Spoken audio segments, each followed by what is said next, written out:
ಗೆಳೆಯರೇ, ಎಲ್ಲರಿಗೂ ನಮಸ್ಕಾರ. ನನ್ನ ಯೂಟ್ಯೂಬ್ ಚಾನಲ್ಗೆ ಮತ್ತೆ ನಿಮಗೆಲ್ಲರಿಗೂ ಆತ್ಮೀಯವಾದ ಸ್ವಾಗತ. ಈ ಚಾನಲ್ ನಿಮಗೆ ಇಷ್ಟ ಆಗಿದ್ದರೆ ಬಲಭಾಗದಲ್ಲಿರೋ ಬಟನನ್ನು ಒತ್ತುವ ಮೂಲಕ ಚಾನಲ್ಗೆ ಸಬ್ಸ್ಕ್ರೈಬ್ ಮಾಡಿ. ನಿಮ್ಮ ಪ್ರೋತ್ಸಾಹ ನನಗೆ ತುಂಬ ಅಗತ್ಯ.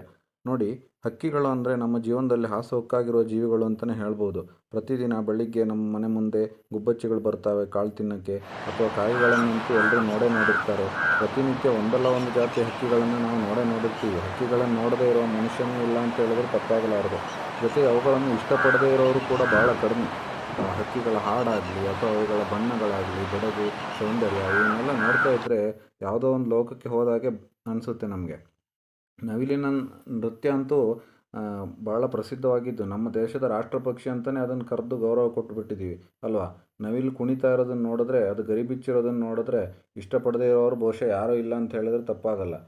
ಇಷ್ಟೊಂದು ವೈವಿಧ್ಯ ಇರೋ ಈ ಪಕ್ಷಿಗಳಲ್ಲಿ ಅತಿ ದೊಡ್ಡ ಪಕ್ಷಿ ಯಾವುದು? ಈ ಪ್ರಶ್ನೆ ಕೇಳಿದ ತಕ್ಷಣ ಆಸ್ಟ್ರಿಚ್ ಅನ್ನೋ ಉತ್ತರ ಎಲ್ಲರೂ ಹೇಳಿಬಿಡ್ತಾರೆ. ಯಾಕೆ ಅಂತ ಹೇಳಿದ್ರೆ ಅದು ನಾವು ಪಠ್ಯಪುಸ್ತಕಗಳಲ್ಲಿ ಓದಿದ್ದೀವಿ. ಭೂಮಿಯ ಮೇಲೆ ಬದುಕಿರುವ ಅತಿ ದೊಡ್ಡ ಪಕ್ಷಿ ಆಸ್ಟ್ರಿಚ್ ಅಂಥೇಳಿ. ಆಸ್ಟ್ರಿಚ್ಚು ಆಫ್ರಿಕಾದಲ್ಲಿ ವಾಸ ಮಾಡುವ ಒಂದು ಪಕ್ಷಿ.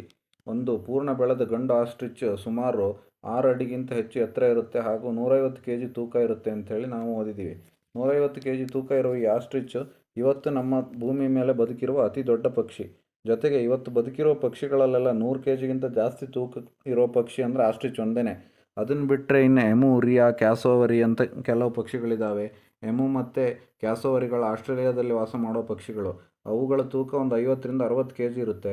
ಇನ್ನು ರಿಯಾ ದಕ್ಷಿಣ ಅಮೆರಿಕಾದಲ್ಲಿರೋದು. ದಕ್ಷಿಣ ಅಮೆರಿಕಾದ ಆಸ್ಟ್ರಿಚ್ ಅಂತಲೇ ಕರೀತಾರೆ ಇದನ್ನು.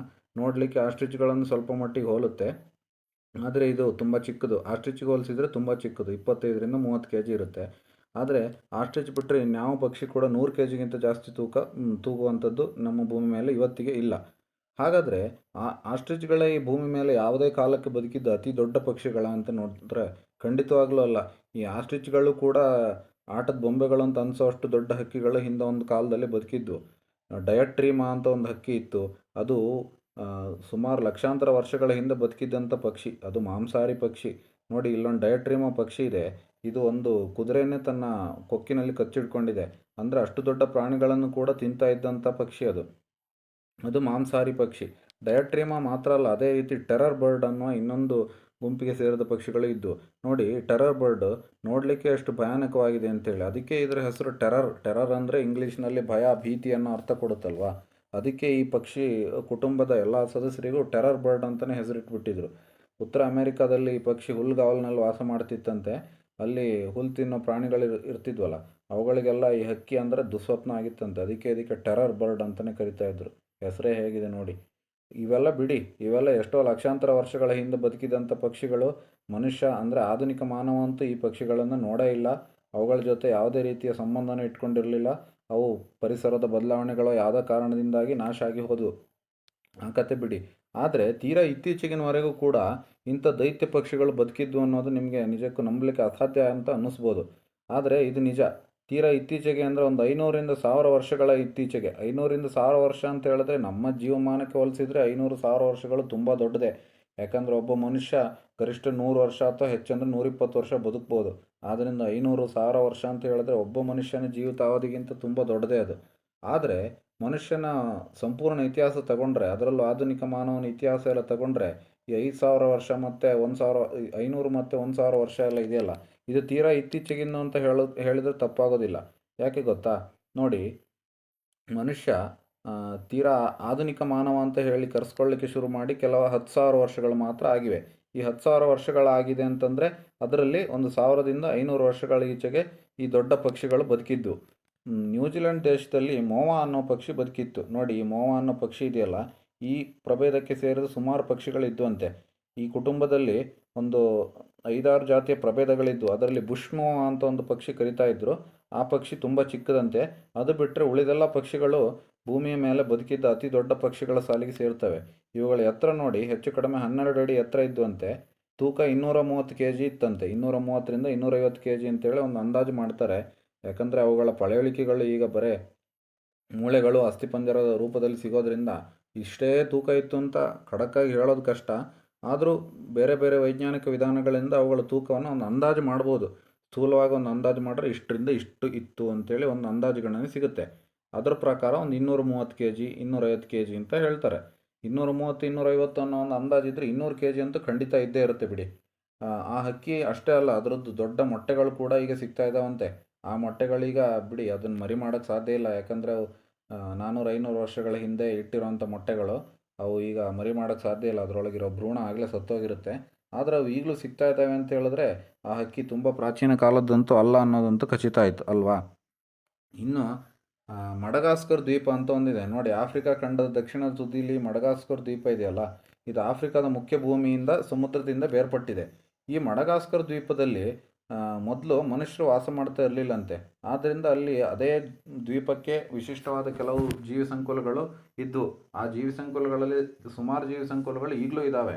ಆದರೆ ಯಾವಾಗ ಅಲ್ಲಿ ಮನುಷ್ಯ ಕಾಲಿಟ್ಟ ತಕ್ಷಣ ಅನಾಹುತಗಳು ಶುರುವಾದವು ನೋಡಿ. ಬರೀ ಮನುಷ್ಯರು ಮಾತ್ರ ಕಾಲಿಟ್ಟಿದ್ರೆ ಅಷ್ಟೊಂದು ಆಗ್ತಿರ್ಲಿಲ್ಲ. ಮನುಷ್ಯರ ಜೊತೆ ಅವರ ಸಾಕು ಪ್ರಾಣಿಗಳು ಕಾಲಿಟ್ಟು, ಅವ್ರ ಜೊತೆಗೆ ರೋಗ ರುಜಿನಗಳು ದ್ವೀಪಕ್ಕೆ ಕಾಲಿಟ್ಟು, ಜೊತೆಗೆ ಅವು ಕರ್ಕೊಂಡು ಹೋಗಿರುವಂಥ ಇಲಿ, ಹೆಗ್ಗಣ ಮುಂತಾದ ಪ್ರಾಣಿಗಳಿರ್ತಾವಲ್ಲ, ಅವು ಕೂಡ ಅಲ್ಲಿ ಕಾಲಿಟ್ಟು, ಅವು ಕಾಲಿಟ್ಟಿದ್ದೇ ತಕ್ಷಣ ಅಲ್ಲಿ ಮೊದಲು ವಾಸವಾಗಿದ್ದ ಹಕ್ಕಿಗಳಿಗೆ ಮಾತ್ರ ಅಲ್ಲ, ಬೇರೆ ಎಲ್ಲ ಜೀವಿಗಳಿಗೂ ಕಂಟಕ ಶುರುವಾಯಿತು.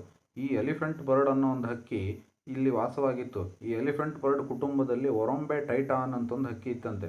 ಈ ಹಕ್ಕಿ ನೋಡಿ, ಇದು ಒರೊಂಬೆ ಟೈಟಾನ್. ಈ ಹಕ್ಕಿ ಸುಮಾರು 10 ಅಡಿಯಷ್ಟು ಎತ್ತರ ಇತ್ತಂತೆ. ಅಂದರೆ ಮೊವಗಳು 12 ಅಡಿ ಎತ್ತರ ಇದ್ದು, ನ್ಯೂಜಿಲೆಂಡಿನ ಮೊವಗಳು. ಅವು ಹೋಲಿಸಿದ್ರೆ ಇವು ಸ್ವಲ್ಪ ಗಿಡ್ಡ, ಆದರೆ ಈ ಹಕ್ಕಿಗಳು ದಪ್ಪ ಜಾಸ್ತಿ ಇದ್ದುವಂತೆ. ಹಾಗಾಗಿ ಇವು ಮೊವಕ್ಕಿಂತ ಸಿಕ್ಕಾಪಟ್ಟೆ ಜಾಸ್ತಿ ತೂಕ ಇದ್ದುವಂತೆ. ಸುಮಾರು 600ರಿಂದ 650 ಕೆ ಜಿ ತೂಕ ಇದ್ದು ಅಂತ ಒಂದು ಅಂದಾಜಿದೆ.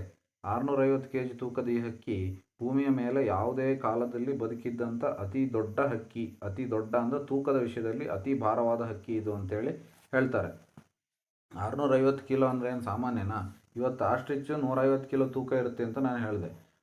ಇದು 650 ಕೆ ಜಿ ತೂಕ ಇದೆ ಅಂದರೆ 4 ಆಸ್ಟ್ರಿಚ್ಗಳನ್ನು ಸೇರಿಸಿದ್ರೆ ಒಂದು ಟೈಟಾನ್, ಒರೊಂಬೆ ಟೈಟಾನ್ ಹಕ್ಕಿ ಆಗುತ್ತೆ, ಅಷ್ಟು ತೂಕ. ಅದಕ್ಕೆ ಈ ದೈತ್ಯ ಗಾತ್ರದಿಂದನೇ ಅದಕ್ಕೆ ಆನೆ ಹಕ್ಕಿ ಅಂತ ಕರೀತಾರೆ. ಆನೆ ಹಕ್ಕಿಯಿಂದ ಎಲಿಫೆಂಟ್ ಬರ್ಡ್ ಅಂತೇಳಿ. ಇವತ್ತು ನಮ್ಮ ಭೂಮಿ ಮೇಲೆ ಬದುಕಿರೋ ಪ್ರಾಣಿಗಳೆಲ್ಲ ಆನೆಗಳ ಅತಿ ದೊಡ್ಡ ಪ್ರಾಣಿಗಳಲ್ವಾ, ಅದಕ್ಕೆ ಈ ಆನೆಗಳಷ್ಟು ದೊಡ್ಡ ಇದ್ದಿದ್ದರಿಂದ ಆನೆ ಹಕ್ಕಿ ಅಂತೇಳಿ ಕರೆದ್ರಂತೆ ಇದನ್ನ.